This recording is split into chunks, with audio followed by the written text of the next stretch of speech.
கேட்டிங்கன்னா இடையில blouse class போகிறங்காட்டி எங்களால் வீடியோ எடுத்து போட முடியல. இதுவுமே இன்னும் கொஞ்ச நேரத்தில் ப்ளவுஸ் கிளாஸ் ஆரம்பிக்க போகுது. அதனால தான் இந்த வீடியோ இப்போ எடுக்கிறேன். சரிங்களா? இப்போ பார்த்தீங்கன்னா இது வந்து டே 2. சரிங்களா? இப்போ பார்த்தீங்கன்னா பேசிக்கோட ரொம்ப அதாவது இதை படிச்சுட்டு தான் நெக்ஸ்ட் லெவலில் ஒவ்வொன்றா போக முடியும். அதாவது ஒன்றுமே தெரியாதுன்னு சொல்கிறவங்களுக்கு தான் நான் கிளாஸ் எடுத்துகிட்டு இருக்கிறேங்க இப்போ. ஓகேங்களா? அந்த மாதிரி இருக்கிறவங்களுக்கு நான் இப்போ சொல்கிறது. ஓகேங்களா? கொஞ்சம் தெரிஞ்சவங்க இது ஸ்கிப் பண்ணிக்கலாம், ஒன்றும் நோ ப்ராப்ளம். எப்படி சொல்லித்தரங்க மட்டும் பார்த்துக்குங்க. ஓகேங்களா? இப்போ இது வந்து ஆரம்ப காலத்துலேருந்து நாங்கள் படித்த காலத்துலேருந்து இந்த மெத்தேடு தான் நாங்கள் ஃபாலோ பண்ணிட்டு வரேன். நான் இப்போ பயிற்சி கொடுக்குற எல்லா லேடிஸ்க்கும் இந்த மெத்தேடு தான் நான் ஃபாலோ பண்ணுறேன். சரிங்களா? இந்த மெத்தேடு ஃபாலோ பண்ணால் எந்த வித பிழையோ இப்போ எப்படி ஆரம்ப காலத்துலலாம் நாம் எங்கள் காலத்துலலாம் ஆ போட்டாங்கன்னா அப்படியே ஆ போட்டு அது மேலேயே பென்சில் வச்சு குழந்தைங்களுக்கு ஃபர்ஸ்ட் கையில் வரைஞ்சி சொல்லி கொடுப்பாங்க. அப்புறம் அவங்க எழுத சொல்லுவாங்க. அதுதான் எங்கள் காலத்து மெத்தேடு. ஓகேங்களா? இப்போ பார்த்தீங்கன்னா அதுவே இல்லை ஸ்மார்ட்டில் வந்துருச்சு. இப்போ பார்த்தீங்கன்னா அதுவே கிளேல மாதிரி வந்து என்னென்னமோ குழந்தைங்களுக்கு வந்து அந்த மாதிரி மெத்தேடெல்லாம் இப்போ சொல்லித்தரதில்லை. எடுத்தெடுப்பு எல்லாமே குழந்தைக்கு பண்ணுது. நம்ம அதை பார்க்குறோம். அதே மாதிரி இது தையல் வந்து நம்ம அந்த மாதிரி பண்ணாமல் நான் ஆரம்ப காலத்துல இருந்து எப்படின்னு சொல்லி தந்துடுறேன். ஓகேங்களா? ஃபர்ஸ்ட் மிஷினை பற்றி நான் சொல்லிடுறேன். இப்போ மிஷின் பார்த்தீங்கன்னா நீங்கள் மேக்ஸிமம் எல்லார் வீட்லேயும் வந்து சின்ன மிஷினை விட இதை விட கொஞ்சம் பெரிய மிஷின் வச்சிருக்கிறீங்க அப்படின்னா பிளாக் கலர் மிஷின். ஓகேங்களா? Per rope. ஓகேங்களா? அந்த மிஷின் வச்சிருக்கிறீங்கன்னா ஆயில் வந்து எல்லா இடத்துலையுமே விடலாம். ஒரே ஒரு இடத்துல மட்டும் ஆயில் விடக்கூடாது. ஓகேங்களா? அது எந்த இடம்னா இந்த கீழே காலோட பெடலுக்கும் அந்த இது இருக்குது பார்த்தீங்களா ரோப், அந்த ரோப்புக்கு மட்டும்தான் ஆயில் விடவே கூடாது. ஓகேங்களா? ரோப்புக்கு ஆயில் விட்டீங்கன்னா அந்த ரோப் என்ன ஆகும் தெரியுங்களா? ஆயில் நல்லா அப்சர்வ் பண்ணி ரொம்ப தளர்ந்து போய் லூஸ் ஆகி சீக்கிரமா உங்களுக்கு வந்து தையல் கடகடான்னு அடிக்கிறது அப்படியே ஸ்லோவாகும். அப்போ நீங்கள் என்ன பண்ணால் அந்த ரோப்பை கட் பண்ணி கொஞ்சம் சிறுசு பண்ணி அப்புறம் மாட்டினீங்கன்னா கொஞ்சம் ஸ்பீடாக போகும். அதனால அந்த அந்த பிரச்சனையே வேண்டாம் நமக்கு. அப்போ ரோப்பு கட்ட மட்டும் நம்ம ஆயில் விடக்கூடாது. இப்போ என்கிட்ட அந்த மிஷின் இருந்துன்னா நான் காட்டிடுவேன். இப்போ என்கிட்ட மிஷின் இல்லைன்னு காட்டி நான் வாயில சொல்றதை நீங்க நல்லா புரிஞ்சுக்குங்க. அதே சமயத்துல அந்த சக்கரை மாதிரி இருக்கு கீழே அடியில, அந்த சக்கரத்துல இருக்கிற ரோப்புக்கு மட்டும்தான் நான் ஆயில் விட வேண்டாம்னு சொல்லியிருக்கிறேன். ஆனா அந்த ரோப்புக்கும் மிஷினுக்கு ஜாயிண்ட் ஆகிற ஒரு இடம் இருக்கு. இந்த இடத்துல அந்த ஜாயிண்ட் ஆகிற இடத்துல பாத்தீங்கன்னா ஆயில் நல்லா விடணும். எந்த அளவு விடுறீங்களோ அந்த அளவு மிஷின் வந்து லைஃப் கொடுக்கும், உங்களுக்கு கால் வலிக்காம இருக்கும். மற்றபடி அந்த சின்ன மிஷின்ல நீங்க எந்த இடங்கள்ல ஸ்க்ரூன்னு ஒண்ணு இருக்குதோ, ஜாயிண்ட் இருக்குதோ, இந்த இடத்துல ஒரு ஓட்டை இருக்கும், இங்க விடலாம். இப்ப மேல ஹோல்சேலா கொடுத்துருப்பாங்க, ஆயில் எழுதிருப்பாங்க. இல்லைன்னா ஓட்டை இருக்கிற எல்லா இடங்கள்லயும் ஒரு 2 டிராப் ஆயில் விடலாம். என்னோட ஸ்டூடெண்ட்ஸுக்கு நான் சொல்லி கொடுக்கறது எப்படின்னு கேட்டீங்கன்னா, என்னைக்குமே வந்தவொன்னு முதல்ல மிஷினை தொடச்சிட்டு உட்காந்துக்கணும். ரெண்டாவது வந்து ஆயில் வந்து வாரத்துக்கு ஒருக்கா அந்த மிஷின் எப்ப ரெஸ்ட் எடுக்க போகுது 2 நாள் நம்ம தொடவே மாட்டோம்னா நல்லா ஆயில் விடணும். இல்ல அப்படின்னா நீங்க இப்ப தைக்கிறீங்க, ஒரு 3 மணி நேரம் தைச்சிட்டு நாளைக்கு தான் நீ தைக்க போற அப்படின்னா என்ன பண்ணணும், ஆயில் நல்லா விடணும். நல்லா விட்டுட்டு நாளைக்கு தைக்கிற போது முதல்ல எடுத்துன்னு என்ன பண்ணணும், வேஸ்ட் கிளாத் வச்சு அதை முதல்ல ரன்னிங்ல போகணும். கொஞ்சம் தூரம் போனதுக்கு அப்புறம் அந்த ஆயில் ஃபுல்லா அந்த நீடில வந்து அது துணி அப்சர்வ் பண்ணிக்கும். அப்போ மிஷின் நல்லா இருக்கும். இப்போ ஒரு 10 வருஷமா நான் மிஷினை தொடவே இல்லை, அது அப்படியே கிடக்குது, நான் என்ன பண்ணலாம், ஆனா எனக்கு இப்போ மிஷின் வேலை செய்யணும்னு ஆசை வந்துருச்சு அப்படின்னு நிறைய சகோதரிகள் வந்து என்னோட வீடியோ பார்த்து நான் சொல்லித்தர மெத்தேடு பார்த்துட்டு நான் இனி தைக்கலாம்னு ஆரம்பிக்க போறேங்களா சொல்றீங்க. அது எனக்கு ரொம்ப ரொம்ப சந்தோஷமா இருக்குது.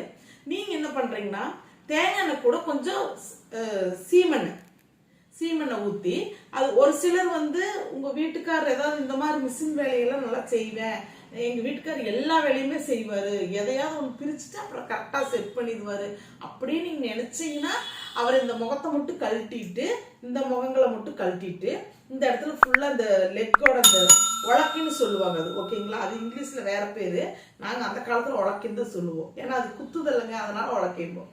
அந்த இடத்துல எல்லாம் நீங்க என்ன பண்ணலாம், அரை சீமெண்ணெய் அரை பாட்டில் தேங்காய் எண்ணெய் 2 கலந்து மிக்ஸ் பண்ணி நீங்க அதை ஃபுல்லா விட்டுருங்க.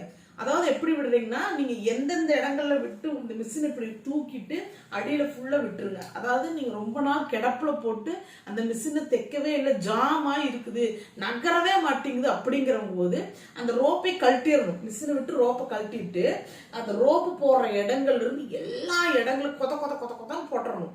நல்லா அப்படியே சொட்டு சொட்டுன்னு ஒழுகுற மாதிரி போட்டுருங்க.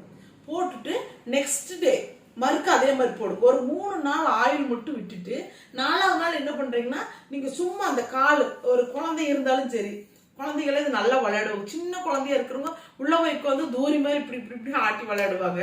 அந்த மாதிரி அந்த குழந்தைகளை அப்பத்தைக்கு விளையாட விடுங்க. ரெகுலரா அதுவே அவங்க இது பண்ணிக்க போறாங்க. அதனால அந்த குழந்தை கால் வலிக்கிற, நமக்கு கால் வலிக்கும், அவங்களுக்கு வலிக்காது. அவங்க என்ன பண்ணுவாங்க, நல்லா இன்ட்ரெஸ்டிங்கா அதை ஓட்டுவாங்க. நல்லா ஓட்டிட்டு இருந்து மிஷினு பழையபடி அது வேலை செய்ய ஆரம்பிச்சிடும். அப்புறம் நீங்க அந்த ஆயில கொஞ்சம் கொஞ்சமா கம்மி பண்ணிட்டு நீங்க நார்மலா எல்லாம் தைக்க ஆரம்பிச்சிடலாம். ஓகேங்களா? அதனால நீங்க வந்து அந்த மெத்தட் பண்ணுங்க. ஆயில் விடக்கூடாதுங்கிற இடம் அந்த சின்ன மிஷின்ல எதுவுமே கிடையாது. இல்ல நான் எங்க வீட்டுல இந்த மிஷின் தான் இருக்குதுன்னா தயவு செய்து இந்த டிப்ஸ் உங்களுக்கு யூஸ் ஆகாது. ஏன்னா இந்த மிஷின் ஆல்ரெடி இந்த பாடிக்கு கீழே பாத்தீங்கன்னா ஆயில் கேன் மாதிரி கீழே வச்சிருப்பாங்க அடியில.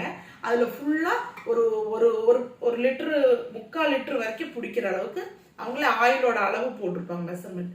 அது வரைக்கும் ஆயில் விட்டுட்டோம்னா அதுவே எடுத்து எடுத்து எடுத்து கொடுத்துக்கும். நம்ம இதுல இந்த மிஷின்ல ஆயில் விடவே கூடாது. எங்கேயுமே விட்டா மிஷினை தூக்கி தூரம் போடுற வேண்டியதான். சரிங்களா? இந்த மிஷின் வச்சுட்டு இருக்கிறோம். அந்த மிஷின்ல எல்லா பக்கம் ஆயில் விடும். குறிப்பா இங்க இந்த மெயினான இந்த மூளை பகுதியில் நல்லா ஆயில் விடணும், இங்க விடணும், உள்ள விடணும். சரிங்களா? இதுதான் மிஷினோட டிப்ஸ். மற்றபடி அந்த ஒரு ரோப்பு போற இடத்துல போட்டாரு. நெக்ஸ்ட் நீங்க நூல் வந்து கோர்க்கிற விதம் பாத்தீங்கன்னா ஃபர்ஸ்ட் வந்து இங்க போடுறீங்க, இதுல இங்க போடுறீங்க, அதுல பாத்தீங்கன்னா இந்த மாதிரி ஸ்டிக் இருக்கு. ஓகேங்களா? இந்த ஸ்டிக்ல இங்க போட்டுறீங்க. இங்க போட்டுட்டு ஒவ்வொரு இடமா இங்க கொடுத்துருக்கிற இடத்துல இங்கிருந்து இப்படி பக்கத்துல வர்றதுக்கு அடுத்து போட்டுக்கோங்க. போட்டு நூலை நல்லா கோர்த்துங்க. அதே மாதிரி பட்டை ஊசி பாத்தீங்கன்னா எப்பவுமே நீடில் போடுற போது நீங்க நீடில்ல வேலை செய்ய போறீங்க அப்படின்னா உங்க காலை வந்து அந்த பெடல் இருந்து எடுத்துடணும். அந்த பெடலை வைக்க கூடாது. ஏன்னா நீங்க இந்த வேகத்திலே இருக்கும்போது கால் தெரியாம பெடல்ல பட்டுச்சுன்னா அந்த நீடில் வந்து உங்க கையில குத்துறதுக்கு சான்ஸ் இருக்கு. அதனால பெடல் கால் இருந்து எடுத்துக்கங்க. நீடில் வந்து பட்டை ஊசி வந்து எப்பவுமே பட்டை பகுதி வந்து இந்த பக்கம் இருக்கிற மாதிரி இருக்கணும், நம்மளோட வலது பக்கமா இருக்கணும். இந்த உருண்டை பகுதி வந்து இந்த பக்கமா இருக்கிற மாதிரி போடுங்க. இந்த மிஷின்ல வந்து அந்த நீடிலோட ஒரு பக்கம் சமமா இருக்கும், ஒரு பக்கம் ஒரு நாணம் போட்ட மாதிரி ஒரு பெண்டு வரும். அந்த பெண்டு பகுதி இந்த பக்கம் இருக்கணும், சமமா இருக்கிற பகுதி இந்த பக்கம் இருக்கணும் இந்த மிஷினுக்கு. சரிங்களா? 14ஆம் நம்பர் ஊசி தான் அந்த மிஷினுக்கு. இது வந்து உருண்டை ஊசின்னு கேட்டாலே தந்துடுவாங்க. அளவு எனக்கு தெரியல சரியா, நான் உருண்டை ஊசின்னு தான் கேட்டு வாங்குவோம். ஓகேங்களா? அப்போ இதுதான் நெடிலோட டிப்ஸ். ஓகேங்களா? அதே சமயத்தில் மிஷின்ல வந்து தொடக்கூடாத இடத்த, செய்யக்கூடாத வேலைகள் அப்படிங்கிறது எதுன்னு கேட்டீங்கன்னா இந்த டென்ஷன் சொல்லுவோம் நம்ம. ஓகேங்களா? இந்த இடம், இந்த ஃபேர் பார்ட்ஸ். இப்போ இந்த இடம் வந்து சின்ன மிஷின்ல இங்க இருக்கும், இங்கதான் இருக்கும். இது வந்து பேரு டென்ஷன்.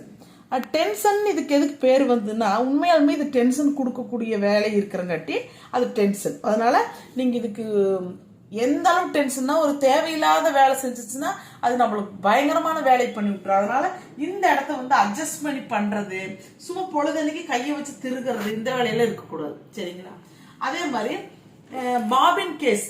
இப்போ பாபின் கேஸ்ன்னு சொல்லுங்க தெரியுங்களா? இந்த பாபின் கேஸ் எந்த மெத்தேட் இருக்கும்னு கேட்டீங்கன்னா எப்பவுமே ஒண்ணு சொல்றோமா, மிஷினோட அளவு, தைக்கிற அளவு பார்த்தீங்கன்னா எப்படி இருக்கும்னு கேட்டீங்கன்னா, அதாவது பெருசு ஓட்டு தையலும் இருக்கக்கூடாது, பெரிய தையலும் நல்ல பெரிய பெரிய தையலும் இருக்கக்கூடாது, ரொம்ப மைனூட்டான தையல் அதுவும் இருக்கக்கூடாது.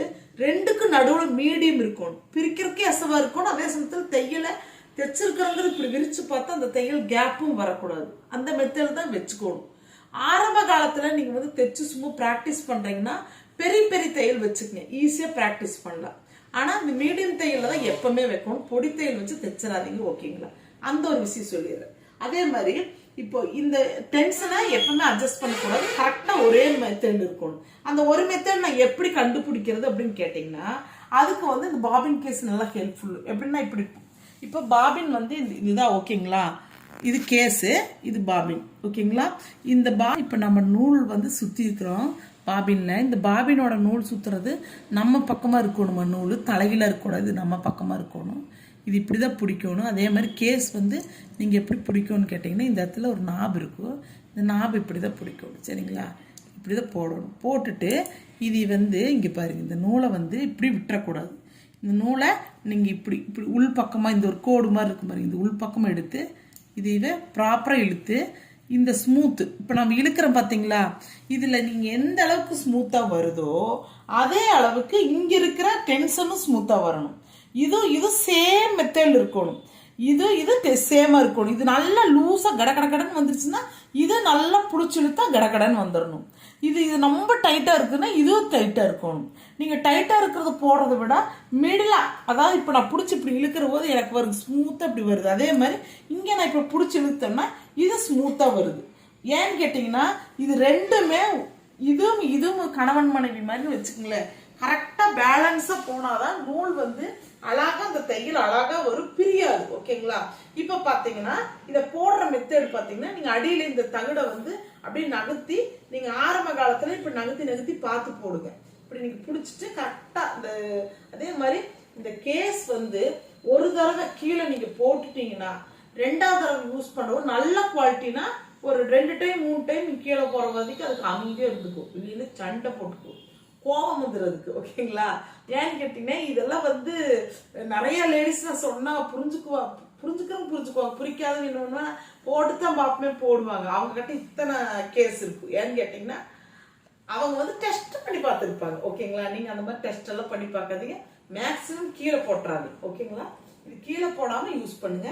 இது அடியில வந்து நீங்க எப்ப மாதிரி போட்டு நீட்டா ப்ராப்பரா லாக் போட்டுறணும். அந்த ஒரு சவுண்ட் வரும், டக்குன்னு ஒரு சவுண்ட் வரும். அந்த சவுண்ட் வந்துன்னா லாக் ஆகி உட்காந்துச்சுன்னு அர்த்தம். ஓகேங்க? எங்கிட்ட அந்த மிஷின் இல்லாதங்காட்டி கொஞ்சம் கஷ்டமா இருக்குது சொல்லி கொடுக்கறதுக்கு. இல்லைன்னா நான் ப்ராப்பரா பொறுமையா அந்த மிஷினை வச்சு சொல்லி தருவேன். ஓகேங்களா? இந்த மெத்தட்ல போட்டாச்சு. போட்டதுக்கு அப்புறமா நாம இப்ப வந்து ஒரு ஸ்டிச்சிங் போடுறோம். ஒரு துணி ஸ்டிச்சிங் போடுற போது கீழ் பக்கமா பாத்தீங்கன்னா இது அடிக்கும், இந்த லூப் அடிக்கும். லூப்னா எப்படின்னு கேட்டீங்கன்னா பபிள்ஸா ஒரு மேல சமமா இருக்கிற மாதிரி இருக்கும்.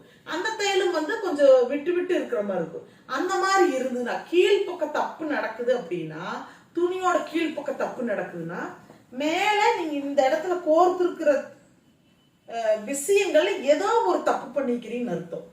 ஏதோ ஒரு தப்புனா நான் எப்படி கண்டுபிடிக்கிறதுனா, முக்கியமா இந்த டென்ஷனை நீங்க என்னமா திருகி இருப்பீங்க, ஏதாவது பண்ணிருப்பீங்க.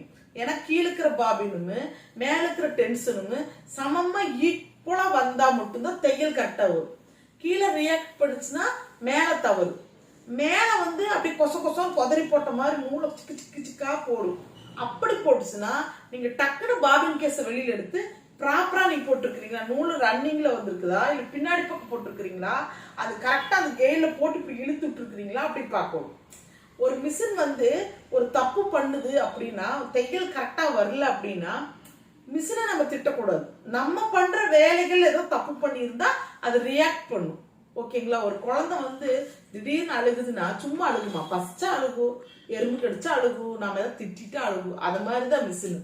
ஏதாவது நம்ம தப்பு பண்ணாம அது ரியாக்ட் காட்டாது. ஓகேங்களா? இந்த விஷயம் நீங்க நல்லா ஞாபகம் வச்சுக்கோங்க. இதுதான் வந்து இன்னும் இருக்குது. என்னால அந்த மிஷினை வைக்காம என்னால சொல்லி கொடுக்க எனக்கு தெரியலீங்க. சரிங்களா? இதுதான் வந்து மிஷினோட எப்படி தைக்கணுங்கிற முறை. இது வந்துமா பிகினர்ஸ்க்கு, மிஷினை பத்தி தெரியாதவங்களுக்கு இது சொல்லி கொடுத்துருக்குறேன். ஓகேங்களா? ஆனா இப்ப சொல்லி கொடுத்தது நான் கம்மியா தான் சொல்லி கொடுத்துருக்கு. இன்னும் நிறைய இருக்குது இந்த விஷயத்துல. எனக்கு மிஷின் இல்லாதங்காட்டி எப்படி எக்ஸ்பிளைன் பண்றது. ஏன்னா உங்களுக்கு வந்து அந்த பாபின் போடுற இடத்துலயே உங்களுக்கு எவ்வளவு டவுட் வரும்னு எனக்கு தெரியும். எனக்கு அந்த பாபின் போடுற இடத்த எப்படி நான் காட்டுறது, இதுல வேற மாதிரி இருக்கும், அதுல வேற மாதிரி இருக்கும், அது உங்களுக்கு காட்டணும். அதே சமயத்துல நூலை வந்து எப்படி வெளியில எடுக்கணும் அப்படிங்கிறது, அந்த எப்படி தைக்கணுங்கிறத நெக்ஸ்ட்